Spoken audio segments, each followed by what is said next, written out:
व्यष्टि और समष्टि जीवन में राम राज्य की स्थापना के द्वारा ही स्वकल्याण एवं समाज कल्याण संभव है और वर्तमान काल में यही प्रत्येक साधक का लक्ष्य भी होना चाहिए।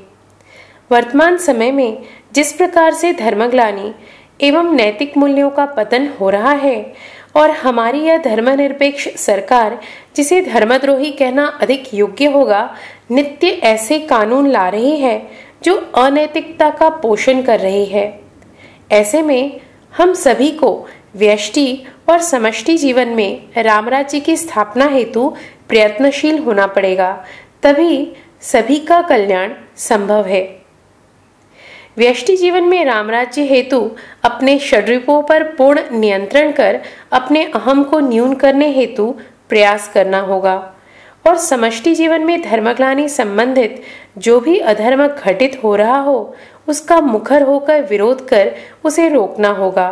साथ ही राष्ट्रद्रोहियों एवं भ्रष्टाचारियों को कठोर दंड देने हेतु आवश्यक वैधानिक प्रयत्न संगठित रूप से करने होंगे।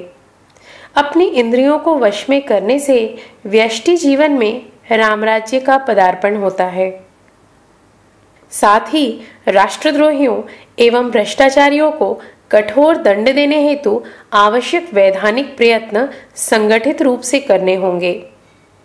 अपनी इंद्रियों को वश में करने से व्यष्टि जीवन में राम राज्य का पदार्पण होता है और उससे कौटुंबिक जीवन में सुख, शांति और समृद्धि आती है। परंतु इंद्रियों को वश में करना इतना सरल नहीं है और इस स्थिति को साध्य करने हेतु किसी संत के मार्गदर्शन में साधना करना पड़ता है और यदि संत अर्थात गुरु जीवन में ना हो तो अध्यात्म शास्त्र अनुसार साधना करने का प्रयास करना होगा। ऐसा करने से सद्गुरु का प्रवेश स्वतः ही हमारे जीवन में हो जाता है और उसके पश्चात सद्गुरु के मार्गदर्शन में हम उत्तरोत्तर आध्यात्मिक प्रगति करने लगते हैं, जिसके फलस्वरूप हमारी इंद्रियों को नियंत्रित करने में हम यशस्वी हो जाते हैं और इसी को हमारे अंदर राम राज्य की स्थिति को साध्य करना कहते हैं।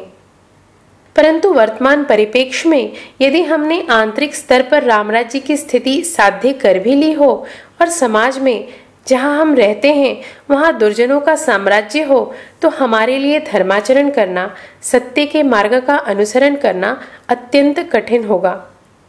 क्योंकि जब राज्यकर्ता व्यभिचारी होते हैं तो उसे सहयोग करने वाले प्रशासनिक एवं व्यापारी वर्ग भी अधिकांशतः अधर्मी हो जाते हैं और ऐसे में एक ही उपाय रह जाता है कि हम समाज में सुराज्य की स्थापना हेतु संगठित होकर प्रयत्नशील हों।